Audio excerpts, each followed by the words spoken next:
오늘 이 자리에 와주신 새정치민주연합 우윤근 원내대표님의 축사를 듣는 시간을 잠시 갖도록 하겠습니다. 네, 안녕하세요. 반갑습니다. 우윤근 의원입니다. 소득 주도의 경제 정책을 위한 토론회가 벌써 두 차례입니다. 새정치민주연합은 일찍이 진직에 이 낙수 효과가 전혀 양극화에 도움이 안 된다는 것을 일찍이 간파하고 새로운 경제 정책으로 전환해야 될 때다. 그래서 당 성장 정책을 경제 성장을 위한 정책으로 소득 주도의 경제 정책을 일찍 발표를 했습니다. 소득을 올리고 생활비를 좀 줄이자 하는 저희 어벤다운법도 25개나 이미 입법으로 제출한 바가 있습니다. 여러 가지 어려움이 있기는 합니다만 이것이야말로 우리 대한민국을 양극화에서 구제하고 경제 성장을 선순환으로 이끄는 확실한 방법이다. 한 달 보름 전입니까? 포마 피켓 교수를 제가 만나서 식사하는 자리가 있었습니다. 점심을 같이 했습니다. 그분이 한 170년 수세기 동안의 이 통계를 바탕으로 책을 썼습니다만 결론은 너무나 간단한 메시지입니다. 그동안의 수세기 동안의 선진 자본주의 국가들이 이 소위 자본 수익률이라는 것들이 일반 이 경제 성장률을 크게는 4배, 적게는 2.5배, 그것도 수세기 동안은 그래왔다. 이게 통계적으로 인증이 된 바가 있습니다. 또 낙수 효과는 제가 말씀드렸다시피 교황님께서도 언급할 정도입니다. 낙수 효과가 전혀 무의미했다.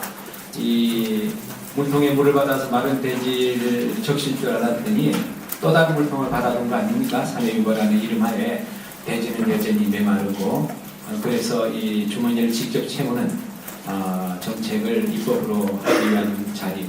우리 당의 우리 문재인 의원님을 중심으로 장병환 의원님이 정책위의장 때 진직이 이 정책을 위반했습니다. 저도 정책위의장에서 이어받고 있고 지난번 대통령 만났을 때 제가 강력하게 얘기했습니다. 이 법인세를 감세를 처리하고 서민 증세를 중단하고 이 가계 소득 중심으로 전환해야 된다. 뭐 비정규직, 정규직 전환은 물론이고 임금을 동일하게 하자 말씀했습니다만 전혀 기과에 들지 않습니다. 오늘 이 토론을 통해서 여러분들의 이 목소리가 또 정책이 입법에 반영되고 우리 국민들에게 모두 공감을 불러일으켜 줄 것으로 확신합니다. 다시 한번 축하드립니다. 감사합니다. 네, 감사합니다. 예, 다음으로 오늘 토론회를 공동으로 주최하시고 주관하고 계신 문재인 의원님의 기조연설을 듣도록 하겠습니다. 앞으로 모시겠습니다.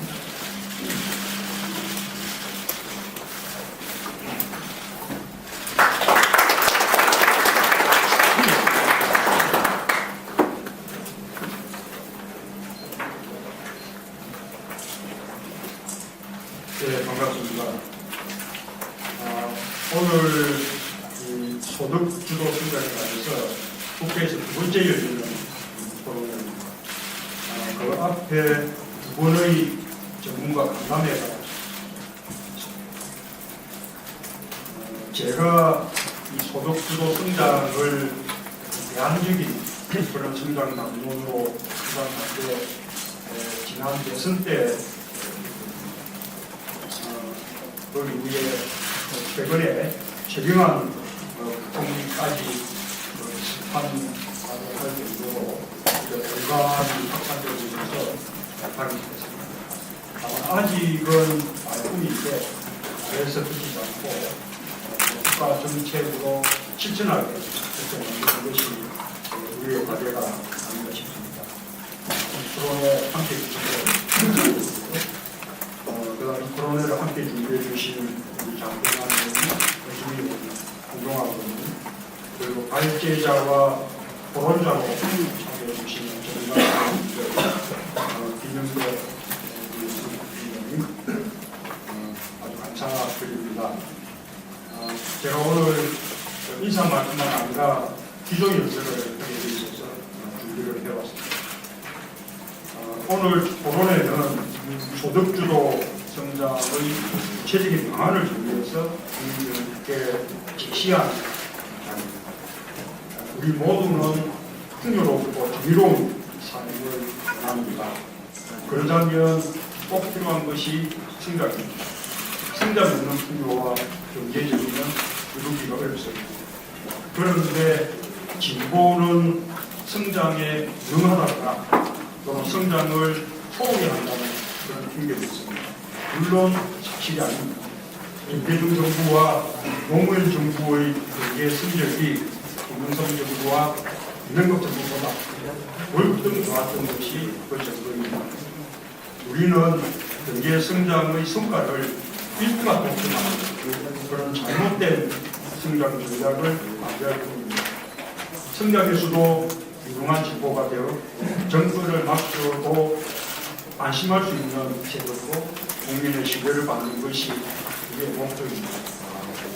열심히 일해도 비만 쌓여가고 생활은 갈수록 부담스러운 것이고 노후가 남남한 그런 사람들이 급속하게 늘어나고 있습니다.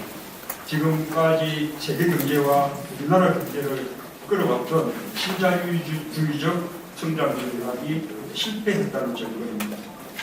전 세계적으로 경제 성장에도 불구하고 소득 불평등이 갈수록 심해지고 있습니다. 우리나라 실정은 합니다. 가계 소득은 수년째 제자리 걸음입니다. 이명박 정부 이후 실질 임금 상승률이 0%대로 떨어졌습니다. 반면 가계 빚은 해마다 늘고 있습니다.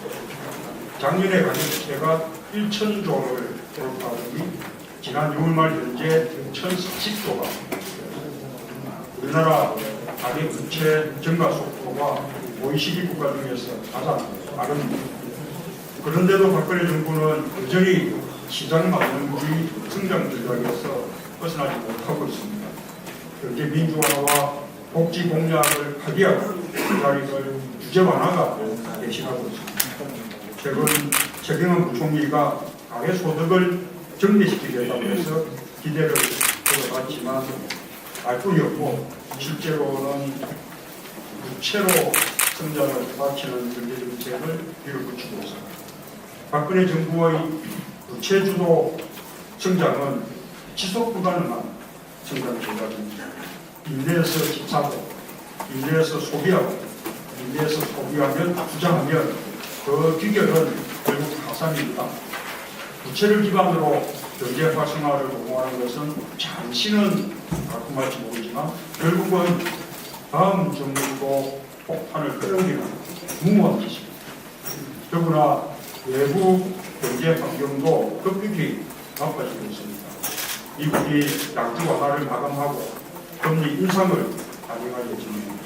중국의 경제 성장도 둔화되고 있습니다.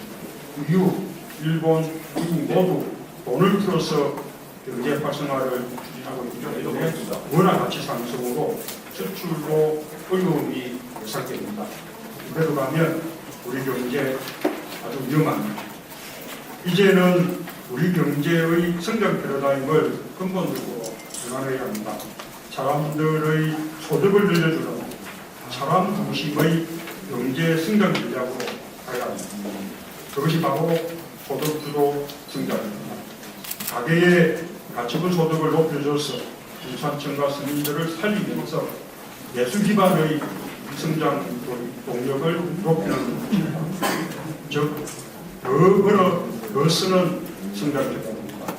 소득이 증가하면 그만큼 소비가 확대되고 내수가 쌓이면 일자리가 늘면서 성장이 이루어지는 선순환을 가져가는 것입니다. 소득주도 성장은 이미 세계적 추세입니다. EU, OECD, ILO, IMF, APEC 정상회의도 소득 불평등 해소와 포용적 성장을 주장하고 있습니다. 미국, 독일, 일본, 중국 등 경제가 잘 되는 나라들은 모두 중산층과 서민의 수요를 늘려 경기를 활성화하려는 전략을 채택하고 있습니다. 일부 대기업들의 고값만 공생해주고 중소기업들은 위기에 몰리며 중산층 서민들의 지갑은 갈수록 얇아지는 상황을 극복해야 진정한 성장이 시작될 것입니다. 소득주도 성장 전략의 핵심은 월급쟁이들의 우리 지갑을 채워주는 것입니다. 말 그대로 지갑을 채워주는 성장입니다. 이를 위해서는 첫째, 생활소득을 높여서 국민기본소득을 보장해야 합니다. 우리나라 저임금 노동자 규모는 OECD 국가 중 1위, 최저임금을 최소한 노동자 평균임금의 50% 수준 이상으로 올리고 일부 지자체에서 시행하고 있는 생활요금을 전면적으로 도입할 필요가 있습니다. 생활비를 줄여주는 것도 생활소득을 높이는 효과를 거둘 수 있습니다. 특히 정부의 정책 실패가 전세 대란으로 나타났습니다. 아파트 전세 가격이 매매 가격의 70% 수준까지 올라 사상 최고를 기록하고 있습니다. 전세에서 월세로 전환되는 속도가 매우 빨라서 용산청과 서민들의 주거비 부담이 감당할 수 없을 만큼 커지고 있습니다. 전월세 상한제 실시로 주거비 부담을 완화해줘야 용산청과 서민의 가처분 소득을 높여줄 수 있습니다. 생계비에서 차지하는 비중이 갈수록 커지고 있는 통신비 인하도 강도 높게 추진돼야 합니다. 둘째, 비정규직, 자영업자 등 1,000만 워킹푸어에 대한 차별을 해소해야 합니다. 비정규직은 600만 명을 넘어 사상 최대치를 나타냈습니다. 지난 10년간 일자리의 질은 더욱 나빠졌습니다. 정규직과 비정규직의 임금 격차가 더 커졌습니다. 특별법을 개정해서라도 시간당 임금, 초과근무시간, 퇴직금, 사회보험 등에서 차별을 적극적으로 해소해 가야 합니다. 원래 정규직을 써야 하는 상시 지속 업무는 정규직으로 전환해야 합니다. 여기에 공공부문이 앞장서야 합니다. 베이비 부모 세대가 은퇴하면서 자영업 종사자가 580만 명이나 됩니다. 예수 불황이 겹치면서 빚도 눈덩이처럼 불어나고 있습니다. 해마다 10조씩 자영업자 대출이 급증하고 있다고 합니다. 중하층 자영업자는 사실상 자기 고용 노동자입니다. 취업구조 등 적절한 보호 장치로 삶의 안전판을 마련해줘야 합니다. 셋째, 대중소기업 상생 협력을 제도화해서 확대 발전시켜 나가야 합니다. 우리 경제에서 일자리의 대부분을 중소기업이 담당하고 있습니다. 중소기업을 오래 키워야 나라 경제가 살아납니다. 그런데도 대기업 대비 중소기업의 상대 임금은 갈수록 낮아져서 절반 수준에 그치고 있습니다. 대기업의 성과가 중소기업으로 전달되지 못하고 있는 것입니다. 대기업과 중소기업 간의 거래의 공정성을 확보해줘야 중소기업 종사자들의 임금을 높여줄 수 있습니다.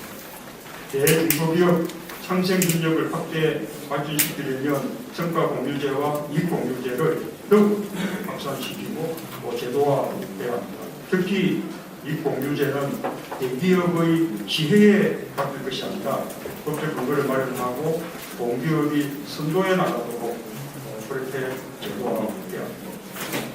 국가의 R&D 예산 지원도 스스로 투자 능력이 있는 대기업이 아니라 중소기업 위주로 그렇게 배분할 필요가 있습니다. 넷째, 부자 강세를 초래해 복지 재원을 만들어야 합니다. 총파 세번절 사건의 기억이 아직 생생한데 최근 인천에서 또 세 가족이 목숨을 얻는 그런 기록이 일어났습니다. 생계의 어려움을 견디다 못한 독거노인들의 소살이 끝없이 이어지고 있습니다. 우리나라는 OECD 국가 중 노인 인구입니다. 노인 자살률이 압도적입니다. 우리나라 복지지출이 OECD 꼴찌이기 때문에 교육, 노무급식, 의료, 노무대책 결국 국가가 책임져야 합니다. 초저출산과 급수강 고령화로 국가의 건강이 흔들고 있는 우리나라에 꼭 필요한 대책입니다. 복지는 성장 전략의 하나이기도 합니다. 일자리를 창출하는 가장 중요한 수단이자 또 생활비를 줄여서 갖춘 소득을 높여줍니다. 우리는 이제야 복지의 그런 말을 떼기 시작한 수준입니다. 그런데도 정부 여당은 우리가 벌써 과잉 복지를 누리기라고 하느냐 국민들을 속이고 있습니다. 재원 대책의 실패를 가리려고 박 대통령의 공약이었던 유상보육 예산을 지방 교육청에 떠넘기면서 무상급식의 중단을 종용하는 정부 여당의 태도는 참으로 무책임하고 한심합니다. 당장이라도 부자 감세를 철회해서 복지 재원을 마련하는 방향으로 정책을 개전해야 합니다. 그러고도 재원이 부족하다면 장기적으로 사회적 대타협을 통해 정세하는 방안을 검토해야 합니다. 세계적 주목을 받고 있는 경제학자 토마 피케티가 주장하는 고율의 무진소득세나 세계 자본세까지는 가지 않더라도 일단의 경제학자들이 제안하는 불평등세, 일명 브랜다이스세를 도입한다면 불평등 심화를 막고 복지 재원을 확보하는 일석이조의 효과를 거둘 수 있을 것입니다. 다섯째, 일자리가 최고의 복지입니다. 노동시간을 단축해 일자리를 나누어야 합니다. 우리의 연간 근로시간은 2163시간으로 OECD 국가 중 최장 수준입니다. 법정 노동시간을 준수해 실근로시간을 단축하기만 해도 많은 일자리를 늘릴 수 있습니다. 공공부문은 아직 좋은 일자리에 대한 여력을 가지고 있습니다. 공공부문에서 앞장서서 일자리를 늘려야 합니다. 지금까지 설명드린 소득주도형 성장 전략이야말로 지속 가능한 성장을 위한 길이라고 확신합니다. 이런 성장이어야만 모두에게 행복한 사회를 만들 수 있을 것입니다. 소득주도 성장을 위해 이미 국회에 제출된 법안들이 많습니다. 최저임금 인상법, 실노동시간 단축법, 일자리 창출법, 학교 비정규직, 정규직 전환법, 고용 차별 조성법 등 이런 법안들이야말로 진정한 민생 법안이라고 할 수 있습니다. 이런 민생 법안들이 연내에 처리되어서 내년에는 변화가 실질적으로 시작될 수 있기를 기대합니다. 국회에서 논의되고 있는 2015년 예산안과 제재 개편안도 소득주도 성장에 부합되도록 구성될 필요가 있습니다. 토론회가 소득주도 성장론의 내용과 깊이를 더 풍부하게 해주는 그런 기회가 되기를 기대합니다. 여러분 감사합니다.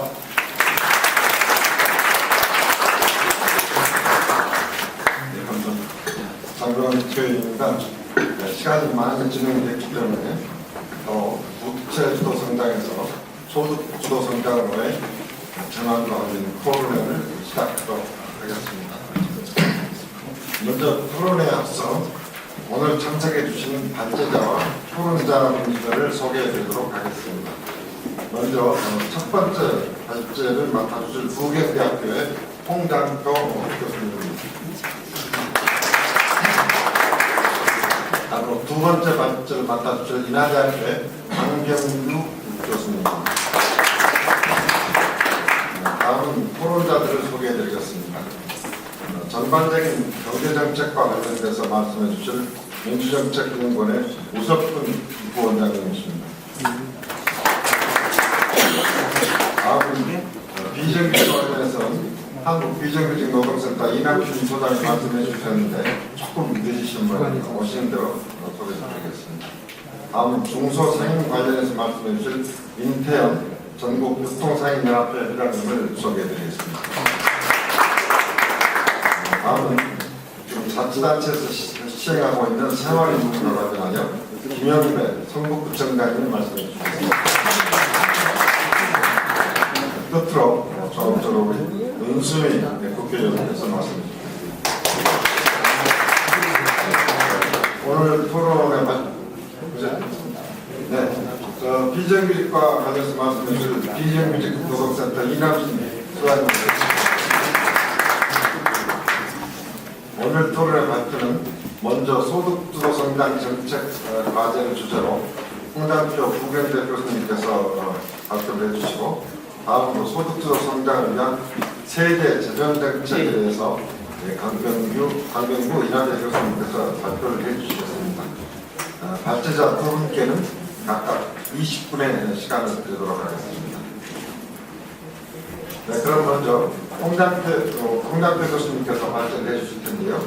이 홍장표 교수님은 소득주도 성장을 최초로 체계하신 분으로서 우리 서울대학교 경제학과와 동대학원 석박사 과정을 마치시고 참여정부 시절 대통령 자문위원으로 활동하셨습니다.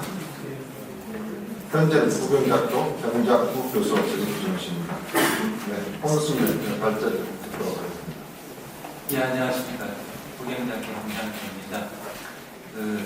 사실 오늘 토론의 1차 토론회가 7월 달에 그때 아마 제가 소득주도 성장 원회가 소개를 해드렸고요.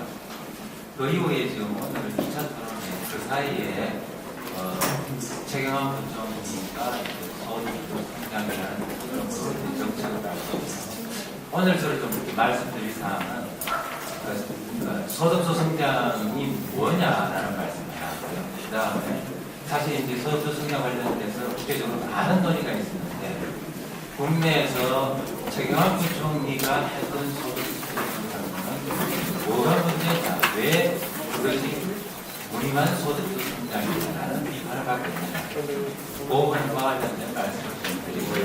그리고 이제 마지막으로 진정한 소득주도 성장의 정책 과제는 뭐냐라고 세 가지 말씀을 중심으로 해서 좀 말씀을 드리도록 하겠습니다.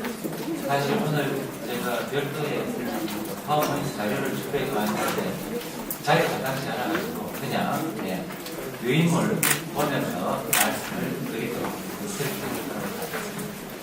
먼저 말씀드려야 될 사항은 이제 우리 원희 성우님과 그 다음에 문님께서 말씀드렸습니다. 왜 한국에서 현재 한국의 경제가 어떤 상황에 지금 처해 있느냐. 사실은 한마디로 이야기한다면 소득 분배는 악화될수록 악화되어 왔죠. 그와 더불어서 경제 성장, 저성장이 전혀 태어나지 못하는 그런 상황에 빠져 있는 것이 되겠습니다. 이 부분 관련돼서 그 발제문 한쪽 표를 보시면 사실은 두 가지 계기가 있었던 것 같습니다. 우리나라의 경제 성장률이 급격하게 변화되기 시작하는 것은 1997년 IMF 위기 이후였었어요. 이 당시에 이제 소비와 그리고 투자가 위축되기 시작했고요. 그리고 2008년 글로벌 금융위기 이후에는 그나마 믿던 수출마저도 사실상 빠진. 그래서 결과적으로 사실 4년 초가에 빠져있는 한국 경제, 그렇게 이야기할 수 있습니다. 그 이면에는 지속적으로 악화되어 온 소득 분배, 분배 불균형이라는 것들이 이제 바탕에 놓여있다, 그렇게 말씀드립니다. 그 발제는 사적으로 보시면요, 대표적으로 이제 그림 위를 봐주시면요, 우리 한국의 이제 노동소득 분배가 되겠습니다. 전체 국민 소득 중에서 노동소득이 얼마나 그리고 언제 시기를 크기가에 다르습니다. 보시다시피 IMF 외환금융위기에 노동소득의 몫은 지속적으로 급격한 수준으로 감소해왔고 대신에 기업소득, 자본소득은 급격하게 증가해 왔다, 이렇게 볼 수가 있습니다. 그 아래 그림이 보여주는 것은 왜 이런 일들이 벌어졌는가. 사실은 핵심 내용은 가계소득, 보다 엄밀하게 말씀드린다면 근로소득이 있습니다. 근로소득의 악화가 있다. 근로소득은 다시 나눴다라는 하나는 이제 임금소득이 느끼시고요. 임금소득이 노동생산성보다도 실질임금이 증가하지 못했다. 그래서 이제 오늘날은 예전에는 이제 고용 없는 성장 이런 이야기가 있었는데 요즘은 이제 임금 없는 성장이라는 게 사실 현실에 가깝다. 특히 볼 수가 있습니다. 또 하나는 이제 우리 중소상인 자영업자의 소득이 IMF 이후에 거의 늘어나지 않았다. 정체 상태에 빠져들었다. 이런 두 가지 요인에 의해서 우리 임금 근로자와 그 다음에 자영업자 이것이 정체적으로 인해서 사실상 소득 분배가 급격하게 악화되었다. 그렇게 볼 수가 있겠습니다. 이런 이제 견제에서 본다면 과연 그동안 우리 한국의 성장 전략, 그동안 또 성장 정책에서 뭐가 문제가 되느냐 이렇게 이제 이야기를 따져 들어간다면 잘 아시다시피 한국의 그동안의 성장 전략은 낙수 효과에 의존하는 더군다나 수출 대기업의 낙수 효과에 의존하는 그런 전략이 한계에 도달했고 이런 한계에 도달한 과정 속에서 사실상 드러나는 문제점들을 임시 방편으로 계속 이제 땜빵을 해오는 과정에서 문제가 더욱더 더 커졌다. 그래서 IMF 이후에는 수출 수도 성장과 더불어서 사실상 소비가 이슈가 되니까 빛을 내서 임시로 소비를 늘리는 이른바 부채 주도 성장이라는 것이 결합이 되는 그런 상태라고 말씀드릴 수가 있겠습니다. 이런 방식의 사실 성장 전략은 그 자체에 커다란 함정이 됩니다. 커다란 함정이 되죠. 이 함정 때문에 이제 소득 불평등이 악화되는 것은 물론이고 그나마 믿었던 성장까지도 사실상 잊게 되는 그런 결과가 오늘날의 현실이 아니냐 그렇게 볼 수가 있겠습니다. 6쪽에 그래픽사를 보시면 극명하게 드러나는 거죠. 한편으로는 끊임없이 늘어나는 기업 소득이 되겠습니다. 반대로 천정부지로 떨어지는 가계 소득이 악화이고 사실 이 정도 수준은 아마 OECD 국가 중에서 아마 최하위의 가계 소득 비중이다. 그렇게 이제 볼 수가 있겠습니다. 이런 가계 소득의 위축이라는 건 결과적으로 소비를 위축시키게 되고요. 결과적으로 사실상 성장률을 둔화시킨다는 것이 그림 5가 보여주고 있습니다. 그리고 이제 많은 분들 그리고 이제 이야기하시는 분들 수출 대기업의 낙수효과 이야기를 하고 있습니다. 사실 이제 수출 대기업의 낙수효과가 약화되었다.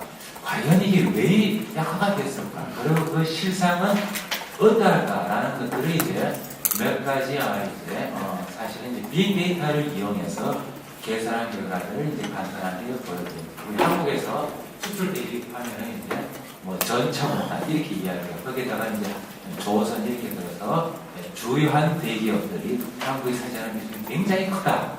그렇게 알려져 있습니다.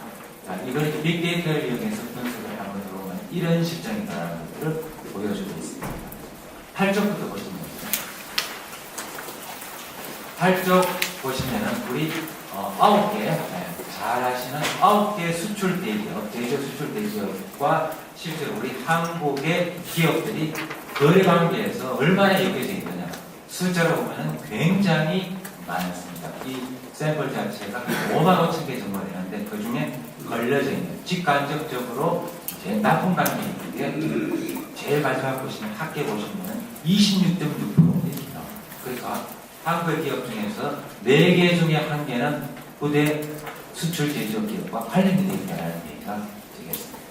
이 중에서 낙수 효과와 관련해서 실제로 계측을 해봤습니다. 각 기업별로 아마 사실 이런 이제 작업은 저희들이 이제 저희 연구팀부터 최초로 한 작업이고 각 개별 기업별로 낙수 효과가 다 계산이 되어서 보시면은 그 이제 알려져 있던 삼성전자, 현대자동차의 낙수 효과가 어느 정도입니다.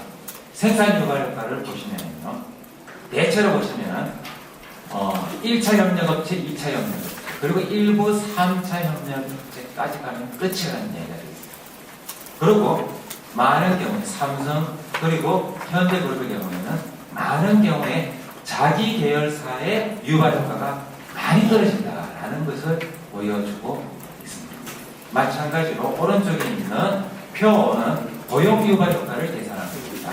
대기업의 삼성전자의 매출이 10억이 늘었을 때 도대체 고용을 얼마 하느냐를 각 개별 기업별로 다 계산을 해봤습니다. 한 명에서 2명 정도의 휴가가 10억 매출이 되면 이런 정도 더군다나 그 속에서 많은 부분은 역시 또 계열사에 들어있습니다. 이런 상황들이 들어있습니다. 그래서 이게 이제 오늘날 대기업들의 낙수 효과가 이런 지경에 있구나라는 것들을 보여준다라고 말씀드릴 수가 있습니다. 그러면 그동안 과거에는 낙수 효과가 어느 정도 있었는데 왜 이렇게 계속적으로 약화되어 왔느냐 그 주된 이유를 이제 분석해 본 결과 이런 결론에 도달하게 되었습니다. 하나는 뭐냐면 세계화가 되겠습니다.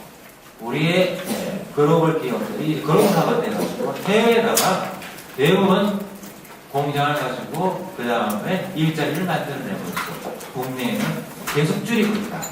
또 하나는 설령 국내에 공장을 가동한다 하더라도 계열사 중심으로 되고 있다는 점들이 되겠습니다. 10쪽 표지를 봐주시면 우리 주요 대기업들이 이제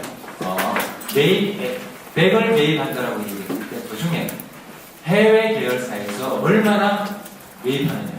예컨대 삼성전자 같은 경우에 100을 매입하면 해외 계열사에서 55, 절반 이상을 해외에서 사들인다. 해외, 특히 중국에 사들인다. 그리고 계열사, 국내 계열사는 23.8%. 그러면 나머지가 일반 기업이다. 이렇게 되는 것이 되겠습니다. 이런 이제 상황입니다. 사실 저희들도 이거 계산하면서 이런 지경이냐, 이런 정도로 사실 과연 삼성이라는 회사가 한국 회사냐, 한국의 의식기한이 뭐냐는 그런 어떤 의문들을 제기할 수가 있습니다. 마찬가지로 현대그룹의 경우, 현대자동차의 경우에는 해외 계열사에서 이제 구매하는 것들은 비중은 적습니다만 대신에 국내의 대부분의 계열사들을 통해서 사실은 구매 행위를 하고 있다. 그러면은 대기업이 잘 되면 계열사가 잘 되는 분위기, 중소기업이 잘 되는 건 아니다. 라는 그런 것들을 보여주려고 말씀드릴 수가 있겠습니다. 이런 상황이 되니까 사실상 그동안의 성장 전략은 더 이상 허전할 수 없는 그런 상황입니다. 그래서 이런 시점에서 새로운 성장 전략을 모색해야 되고 그것이 이제 국제적으로 그리고 사실은 이제 국제기계에서도 본인하고 있고 그리고 이제 학계에서도 특히 이제 저는 경제학을 하고 있습니다만 일찍이 이제 불황의 경제학하면 항상 떠오르는 사람이 케인즈가 되겠습니다. 케인즈가 일찍 이런 이제 성장 전략을 취하게 됩니다. 그 일환으로 사실은 소득주도 성장이라든지 잘 잡는다. 그렇게 말씀을 드렸습니다. 케인즈가 말한 소득주도 성장의 핵심 내용은 이제 임금 그리고 근로소득이 되겠습니다. 이걸 어떻게 볼 거냐? 개별 기업으로 봐서는 임금 그리고 이제 근로소득 이렇게 이야기하면 비용으로 간주해야 됩니다. 비용으로. 근데 이게 거시경제, 한국 경제 전체로 봐서는 비용이 뿐만 아니라 수요가 되고 시장이 되는 것이 이른바 케인즈가 이야기했던 유효 수요가 되는 것입니다. 개별 기업이 비용을 다 줄여버리면 사실은 시장이 사라져버리는 경제 전체는 시장이 사라져버리는 이런 문제들이 발생하는 것이고 바로 이 점이 지금 오늘날 한국 경제에 나아가서 전 세계 경제가 당면하고 있는 문제점이라는 것입니다. 그래서 시각을 전환하자는 것입니다. 근로소득 그리고 임금이라는 것은 수요이고 나아가서 기술력, 생산성을 높이는 촉매제다 라는 점에 주목한다면 이제 소득 분배 그리고 임금에 대해서 다시 생각하자라는 이야기가 되겠습니다. 이것이야말로 사실 오늘날 이와 같은 불황의 경제 속에서 새로운 성장의 동력이 될 수가 있다. 이것을 통해서 소득 분배를 개선하고 나아가서 불황에 빠진 위기에 빠진 한국 경제를 살리는 길이다. 그렇게 이제 볼 수가 있겠습니다. 이런 이제 주장들이 이제 일찍부터 있어왔는데 한국의 경우에는 반론들이 있을 수가 있겠습니다. 아니 뭔 소리냐? 한국의 경우에는 이제 작은 나라, 더군다나 대외 교환이 굉장히 많은 나라인데 우리에서 임금을 올리고 그리고 근로소득을 증진하게 되면 수출 경쟁력이 약화되어서 경제가 엉망이 되지 않느냐 이런 이제 우려의 사람들이 있을 수가 있습니다. 대표적으로 11쪽에 보시면 세 가지를 요약을 했습니다. 먼저 근로소득이 증대되면 수출 경쟁이 약화되지 않겠습니까? 또 하나의 오는 사항은 노동비용을 올려주면 기업의 수익성이 약화돼가지고 투자가 약화되지 않겠느냐 이런 이야기 충분히 있을 수가 있겠습니다. 또한 임금이 올라가게 되면 고용이 줄지 않겠느냐 이런 우려들이 충분히 있을 수가 있습니다. 과연 이런 우려가 우리 오늘날 한국 경제에서 얼마나 타당한 것인가? 사실 이제 저는 이제 이런 부분에 이제 관심을 오래전부터 갖고 있어가지고 나름대로 이제 경제학이 여러 가지 복잡한 방법들이 있어서 과연 이런 상식적인 질문에 대해서 실제로 한국 경제가 어떤 식으로 반응할 것인가를 이제 나름대로 계산을 해본 결과를 요약하면 마지막 결과가 나와 있습니다. 함이라고 되어 있는 식감적으로 받으시는 중간은 다 이렇게 나가고요. 이런 결과가 이제 적어도 IMF 이후에 우리 한국의 이제 일종의 뭐랄까 소비 성장이 굉장히 높아졌습니다. 이 말은 무슨 말씀이 되는가 하면 우리는 그동안 IMF 이후에 소득 증가가 굉장히 늘어가지고 법만큼 거의 다 성장한 상태가 예전에는 저축을 할 수 있는 지금 그런 상황이 못 됐다는 얘기가 되겠습니다. 이 말을 이제 개인적으로 말하면 이제 소비 성장이 굉장히 높아졌다 이런 이야기가 되겠습니다. 특히 이제 근로소득, 저소득층의 소비 성장이 굉장히 높아졌어요. 그래서 소득 분배가 개선되면은 소비가 국내 소비가 굉장히 늘어나서 튼튼한 내수를 만들 수가 있게 된다는 얘기가 되겠습니다. 이렇게 되면은 우리 한국에서 기업에 투자는 이런 결과가 나옵니다. 기업의 투자는 적어도 경제 전체로 봐서는 수요가 늘어나면 기업의 투자가 늘게 되어 있습니다. 그래서 소득 분배가 개선이 되면 기업의 투자가 늘어나는 거죠. 이렇게 또 이제 많은 분들이 걱정하는 것이 수출이 되겠습니다.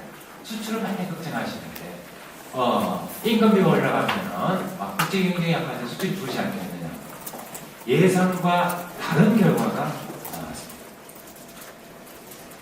임금이 늘어나면은 거시 경제 전체로서 생산성이 올라가는 걸로 나타납니다. 생산성이 올라가서 임금이 올라가는 것을 상쇄시켜버리는 이런 결과가 나타납니다. 그래서 결과적으로 많은 분들이 우려하듯이 수출이 감소하지 않는다. 이렇게 이제 결과가 나옵니다. 사실은 이 말은 무슨 말이 되는가 우리 한국의 수출 경쟁력이라는 것은 옛날에는 가격으로 승부를 했는데 요즘은 달라졌다는 거예요. 요즘은 품질로 승부하더라는 이야기가 있습니다. 그리고 이제 또 많은 분들이 이제 걱정하는 것이 임금이 올라가면은 그리고 소득 분배가 개선이 되면 고용이 줄지 않겠느냐. 단기적으로는 일시적으로 한두 분기 정도는 줄어들 수가 있습니다. 그런데 장기적으로는 수요가 늘어나고 투자가 늘어나서 일자리가 더 늘어나는 결과가 나왔습니다. 이런 결과를 종합한다면 한국에서 적어도 IMF의 한 13년의 경제 구조로 봐서는 소득 분배가 개선이 되면은 지금 결국 계산해 나면은 그러니까 실질임금이 1%포인트 올라가게 되면 적어도 0.68%의 여분의 경제 성장이 이루어지는 거죠. 그러니까 성장을 이끌어낼 수 있는 성장이 동일이 될 수 있는 그런 결과가 나왔다고 말했습니다. 이런 이제 결과들을 갖다고 해서 이제 지난 7월달에 최경환 부총리가 이제 신성장 정책 이래가지고 이제 소득주 성장 이렇게 이제 사실은 이제 우리 새정치민주연합과 그다음에 우리 학계에서 계속 이야기했던 갑자기 이제 여당의 정책으로 옮겨가는 그런 상황이 이제 발생을 하게 되었습니다.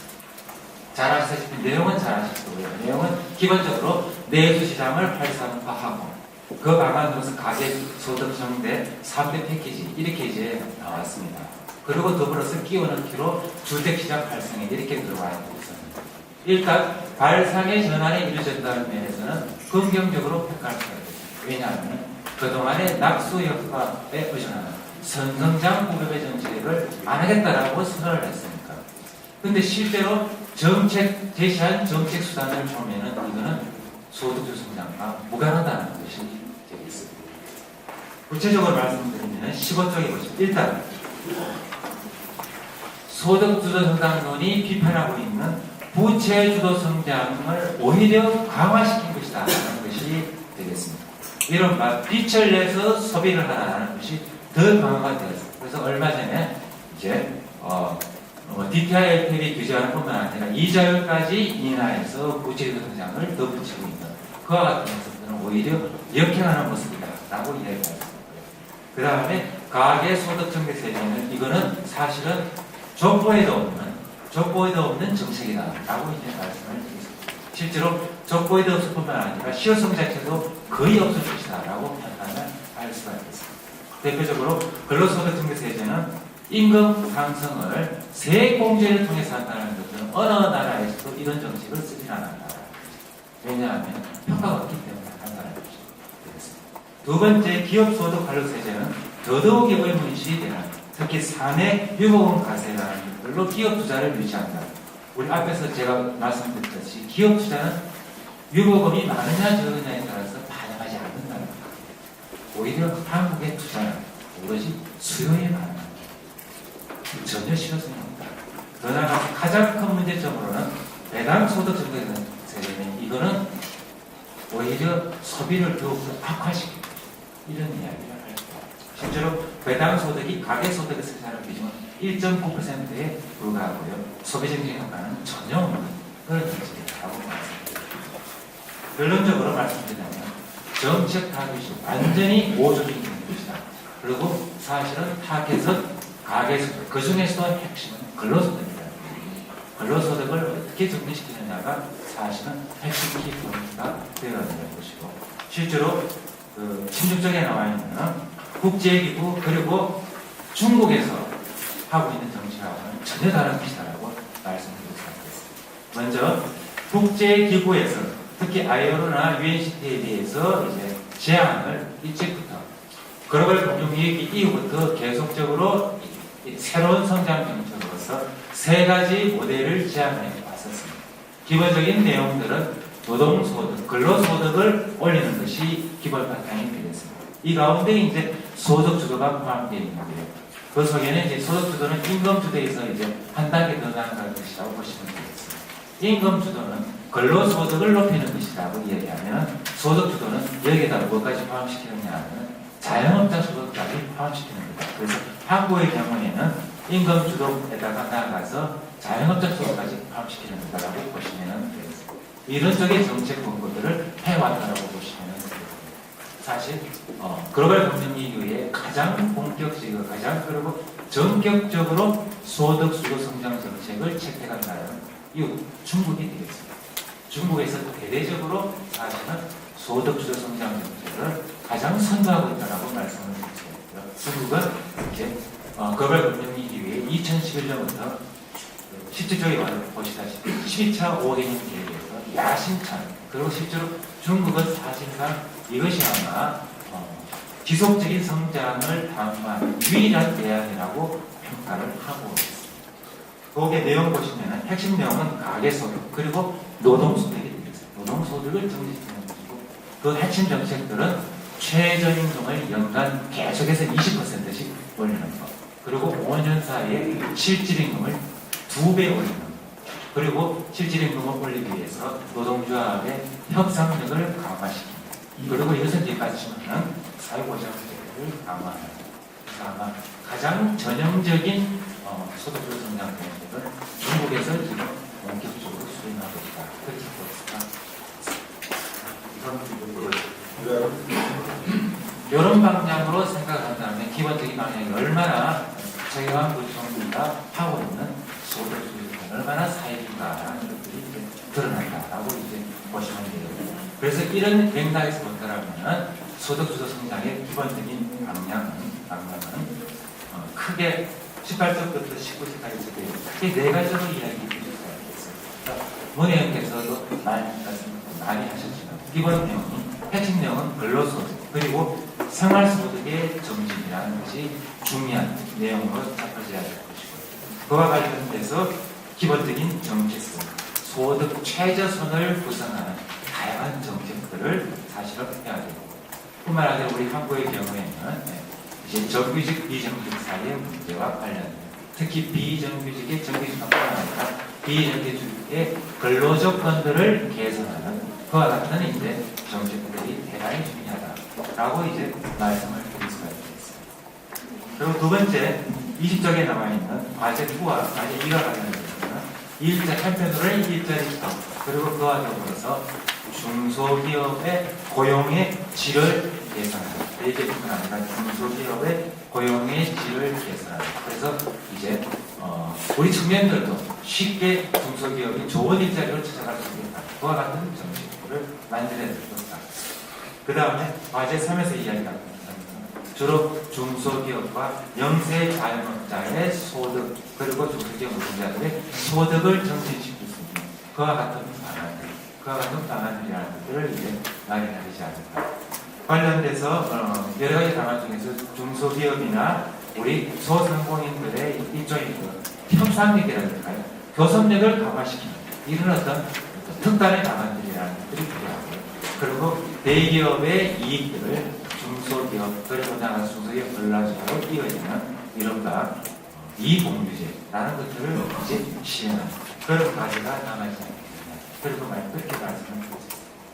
그리고 마지막으로 이제 근로소득과 자본소득의 이제 불균형 이라는 것들을 해소하기 위한 자본소득세를 강화하는 그와 같은 방안으로서 법인세, 실질적인 법인세의 세율들을 인상시키는 그와 같은 방안들을 모색되지 않는다.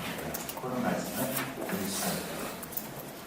이상으로 저희 말씀을 하시겠습니다. 네.